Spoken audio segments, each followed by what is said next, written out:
ঠান্ডা শুরু হয়ে গেছে। এই সময় যে কেউ একটা জিনিস না করতে পারবে না, সেটা হচ্ছে চা। কম বেশি চা বানাতে সবাই পারে। আজকে আমি আপনাদের সাথে শেয়ার করে নেব মশালা চা। কিছু কিছু মানুষের দিনের শুরুই হয় কিন্তু এই চা দিয়ে। এই চায়ের মশালা আপনারা 1.5 থেকে 2 মাস পর্যন্ত এয়ারটাইট কন্টেনারে স্টোর করে রাখতে পারবেন। আর এই মশালা চা এতটাই ডিলিশিয়াস লাগে, মানে যারা চা লাভার আছেন তাদের কাছে কিন্তু এটা অমৃতের সমান। আর যদি আপনাদের সর্দি কাশি হয়ে থাকে, সেই সময় এই চাটা খেলে কিন্তু দুর্দান্ত আরাম পাওয়া যাবে। নমস্কার বন্ধুরা, টুকির রান্নাঘরে সবাইকে স্বাগত। চলুন তাহলে আর দেরি না করে মশালা চা বানিয়ে ফেলি। প্রথমে নিয়ে নেব 3 ইঞ্চির একটা যষ্ঠী মধু। এটাকে হিন্দিতে মুলেঠিও বলা হয়।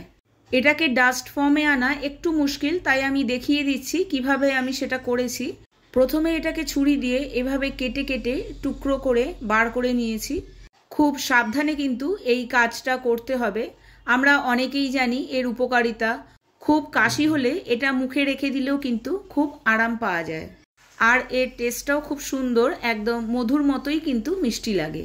সবার প্রথমে নিয়ে নিলাম 1.5 টেবিল স্পুন সবুজ এলাচ, 1.5 টেবিল স্পুন লবঙ্গ, 1 টেবিল স্পুন গোলমরিচ, 1.5 টেবিল স্পুন মৌরি, কালো এলাচ 3টে, দারচিনি 1.5 ইঞ্চ, আজওয়াইন 1/2 টিস্পুন। এখানে যষ্ঠী মধুটা পুরোটাই আমি নিয়ে নিলাম। আর নিয়ে নিলাম 1/4 টিস্পুন জায়ফল। জায়ফলের মধ্যে থেকে যে হালকা একটা গন্ধ বেরোয়, সেটা কিন্তু মশালা চায়েতে দারুণ ফ্লেভার অ্যাড করে। সব কিছু যদি আপনারা সঠিক রেশিওতে মেপে নেন, তাহলে পারফেক্ট মশালা চায় তৈরি হবে। যেরকম আমরা রেস্টুরেন্ট অথবা ধাবেতে খাই, ঠিক সেই রকম। একদম লো ফ্লেমে মশলাগুলোকে ফ্রাই করে নিতে হবে। যখন দেখবেন মশলা থেকে একটা সুন্দর গন্ধ বেরোচ্ছে, তখনই মনে করবেন আপনার চায়ের মশলা একদম রেডি। দেখবেন ঘরেও কিন্তু খুব সুন্দর একটা গন্ধ ছড়িয়ে যাবে। মশলাগুলোকে একটা প্লেটে আমি ঠান্ডা করতে রেখে দিয়েছি। আরেকদিকে আমি নিয়ে নিয়েছি 4 টেবিল স্পুন তুলসী পাতা। চায়ের মধ্যে এর গন্ধটা খুবই সুন্দর লাগে। যদি আপনাদের পছন্দ হয় তাহলে এটা অ্যাড করবেন, না হলে এটা স্কিপও করতে পারেন। তবে কাশির জন্য তুলসী পাতা ভীষণই উপকারী।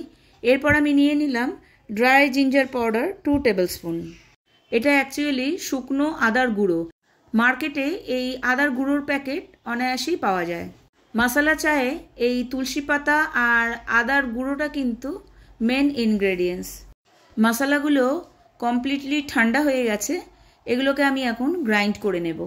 মনে রাখবেন, মশলাগুলো কখনোই গরম অবস্থাতে গ্রাইন্ড করবেন না। আর এই মশলাটা একদম ফাইন করে পিষে নিতে হবে। ভীষণ সুন্দর একটা গন্ধ বেরোচ্ছে। ঢাকনাটা খোলার সাথে সাথেই পুরো ঘরে একটা সুন্দর গন্ধ ছড়িয়ে গেছে। মশলাটা তৈরি হওয়ার পর এটাকে একটা এয়ারটাইট কন্টেনারে রেখে দিতে হবে। কন্টেনারটা কাঁচের হলেই বেশি ভালো হয়। এরপর কন্টেনারের মুখটা একটা টিস্যুর সাহায্যে অথবা যে কোনো সুতির কাপড়ের সাহায্যে ভালো করে ঢেকে ঢাকনাটাকে খুব টাইট করে আটকে দিতে হবে। তাহলে এর মধ্যে মশলার যে সুন্দর গন্ধ, সেটা উড়ে যাবে না। চলুন চাটা আমি বানিয়েই দেখিয়ে দিচ্ছি। এখানে আমি বড় কাপের 1 কাপ জল নিয়ে নিয়েছি। জলটা যখন ভালো করে ফুটে উঠবে, তার মধ্যে আমি দিয়ে দিচ্ছি 2 টেবিল স্পুন চা পাতা। চা পাতা কিন্তু এখানে ভালো কোয়ালিটির ইউজ করবেন, তাহলে আপনার চাও কিন্তু খুব সুন্দর হবে। চা পাতার জলটা যখন কিছুটা বয়েল হয়ে যাবে, তখন আমি এতে অ্যাড করে দিলাম 2 টেবিল স্পুন চিনি। চিনিটা আপনারা আপনাদের স্বাদ অনুযায়ী ব্যবহার করবেন। যখন সব কিছু আরও একবার বয়েল হয়ে যাবে, তার মধ্যে আমি অ্যাড করে দিলাম দুধ।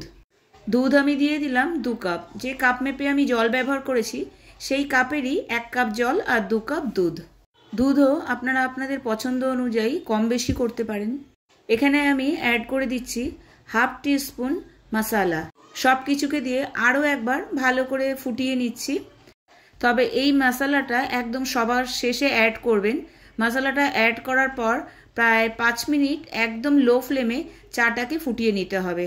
তাহলে মশলার মধ্যে যে একটা সুন্দর গন্ধ আছে, সেটা চায়ের মধ্যে অ্যাড হয়ে যাবে। এরকমভাবে তৈরি করলেই রেস্টুরেন্ট স্টাইল অথবা ধাবা স্টাইল চায়ের স্বাদ ঘরে বসেই উপভোগ করতে পারবেন। এই মশলাটা আগে থেকে তৈরি করে রাখলে বারবার আদা কাটা অথবা এলাচ গুঁড়ো করা এগুলোর কোনো ঝামেলাই থাকবে না। তবে 1.5 থেকে 2 মাসের বেশি স্টোর করে রাখবেন না, এর ফলে গন্ধটা কিন্তু উড়ে যাবে। কম কোয়ান্টিটিতে বানান আর চাটাকে এনজয় করুন। এরপর চলে যাব নেক্সট রেসিপিতে, ইনস্ট্যান্ট টি প্রেমিক্স। এই রেসিপিটা ট্রাভেলারদের জন্য, যারা ঘুরে বেড়াতে ভীষণ পছন্দ করেন। বাড়িতেও আপনারা এরকমভাবে তৈরি করে রেখে দিতে পারেন, এটাই নয় যে ট্রাভেল করতে হলেই এই ইনস্ট্যান্ট চাটা রেডি করে রাখতে হবে। প্রথমেই নিয়ে নিলাম 1/2 কাপ চা পাতা। এখানেও ভালো চা পাতা ব্যবহার করবেন, তাহলে আপনাদের চাও কিন্তু খুব ভালো হবে। 1/2 কাপ গুঁড়ো দুধ, 1/3 কাপ চিনি, 2 টেবিল স্পুন নিয়ে নিলাম চায় মশলা। এখানে আমি একসাথে সব কিছুকে খুব ভালোভাবে মিশিয়ে নিচ্ছি। মেশানো হয়ে গেলে সব কিছুকে ট্রান্সফার করে দেব গ্রাইন্ডারে। আমার চ্যানেলে নতুন বন্ধু হয়ে থাকলে চ্যানেলটিকে সাবস্ক্রাইব করে আমার পাশে থাকার অনুরোধ রইল। নিচে দেওয়া বেল আইকনটি অবশ্যই প্রেস করে দেবেন, তাহলে আমি যখনই নতুন কোনো ভিডিও আপলোড করব সবার আগে পৌঁছে যাবে আপনার কাছে। প্রিমিক্সটা রেডি হয়ে যাওয়ার পর একটা এয়ারটাইট কন্টেনারে স্টোর করে রেখে দিতে হবে। এখানে প্রিমিক্সটাকে আমি একটা এয়ারটাইট কন্টেনারে স্টোর করে রাখছি, আর ওপর দিয়ে দিচ্ছি একটা টিস্যু অথবা যে কোনো সুতির কাপড়। তারপর ভালো করে টাইট করে ঢাকনাটাকে ঢেকে রেখে দিচ্ছি। এভাবে স্টোর করলে চায়ের প্রিমিক্সটা অনেক দিন পর্যন্ত ভালো থাকবে। চলুন এই প্রিমিক্সটা দিয়ে চা বানানো আমি দেখিয়ে দিচ্ছি। এখানে আপনারা আপনাদের পছন্দ মতো চা পাতা, দুধ আর চিনিটাকে কম বেশি করতে পারেন। সবার প্রথমে আমি এখানে বড় কাপের 1 কাপ গরম জল করে নিচ্ছি। জলটাকে আমি বেশ ভালো করে ফুটিয়ে নিয়েছি। এরপর যে পাত্রে আমি চা বানাবো সেখানে দিয়ে দিচ্ছি 3 টেবিল স্পুন প্রিমিক্স। তারপর আমি এখানে গরম জলটা ব্যবহার করছি। গরম জলটাকে ব্যবহার করার পর একটা স্পুনের সাহায্যে খুব ভালোভাবে আমি নেড়ে দিচ্ছি সব কিছুকে। ভালো করে নেড়ে আমি একটা ঢাকনার সাহায্যে ঢেকে রাখছি 5 থেকে 7 মিনিট। দেখুন সঙ্গে সঙ্গেই খুব সুন্দর কালারটা এসছে। 5 থেকে 7 মিনিট পর চায়ের কালারটা আরও সুন্দর আসবে। আমাদের ইনস্ট্যান্ট চা একদম রেডি। আপনারা চাইলে চা ছাঁকনি নাও ব্যবহার করতে পারেন। এই ক্ষেত্রে চা পাতাগুলো একদম নিচের দিকে বসে যায়। দেখুন আমি দেখিয়ে দিচ্ছি। ওপর থেকে আস্তে করে ঢেলে চাটা নিয়ে নিলে চা ছাঁকনির আর কোনো দরকার লাগবে না। তাহলে চায়ের লাভারদের কিন্তু কোথাও ঘুরতে গেলে আর বাইরে থেকে চা কিনে খাওয়ার প্রয়োজন পড়বে না। রেসিপিগুলো অবশ্যই বাড়িতে ট্রাই করবেন। এবার চলে যাব লাস্ট রেসিপিতে। এটার জন্য আমি নিয়ে নিয়েছি 2 কাপ জল। জলটা একটু ফুটে উঠলে তার মধ্যে দিয়ে দিচ্ছি 1/4 টিস্পুন মশলা। মশলাটা দিয়ে আবারও জলটাকে খুব ভালো করে ফুটিয়ে নিতে হবে। জলটা 2 কাপ থেকে যখন 1 কাপ হয়ে আসবে, এটাকে একটা ছাঁকনির সাহায্যে কাপের মধ্যে ছেঁকে নিতে হবে। এটা সর্দি কাশির জন্য ভীষণই উপকারী। চাটা ছেঁকে নেওয়ার পর তাতে মিশিয়ে নিতে হবে 1 টিস্পুন মধু। আর এটা ছোটরাও কিন্তু খেতে পারে। আমি একদম ছোট বাচ্চাদের কথা বলছি না, একটু যারা বড় বাচ্চা আছে তাদের জন্য বলছি। 3টে রেসিপি কিন্তু দুর্দান্ত। ভিডিওটা ভালো লেগে থাকলে অবশ্যই কমেন্ট বক্সে আমাকে কমেন্ট করে জানাবেন। আজকে তবে এই পর্যন্তই। টাটা।